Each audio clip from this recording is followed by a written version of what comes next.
నలభై ఏళ్ళ నుండి ఓపిక బట్టి ఇప్పుడు ఓపిక పట్టుకుని తగ్గలేదు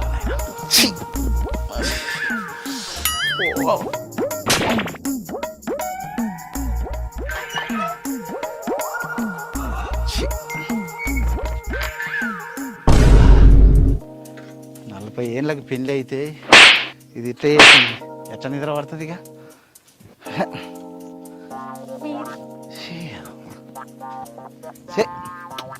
నలభై ఏళ్ళ తర్వాత పెళ్లి చేసుకుంటే ఇట్లా అయింది. అయినా మా ఫ్రెండ్స్ చెప్తూనే ఉన్నారు చేసుకోకరా పెళ్లి చేసుకున్న వాళ్ళం ఇట్లా అవుతుంది ఇదంతా బాధలు ఉంటాయి అని చెప్పారు. అయినా నేను ఇండే 40 ఏళ్ళ తర్వాత లవ్ చేసి పెళ్లి చేసుకుంటే ఎలా అమ్మో మళ్ళీ వెళ్ళిపోయిన రోగాలు కాదు ఇలానే కడుపు కొత్తదంటే ఏదో దూరం అనమాట. ఇన్ని రోజులు లేనిది చేసి మా దరిద్రం అబ్బా అమ్మ ఎవడన్నా దొరికితే మందు తాగి చల్ల వండుకోవాలి తప్ప ఈ పెళ్ళిళ్ళు గిన్నెలు చేసుకోవద్దు.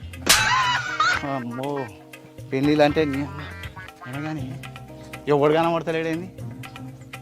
ఓ బావా ఎట్ట పోతాను పెళ్ళి చేసుకున్నావంట దావత్లే ఇవా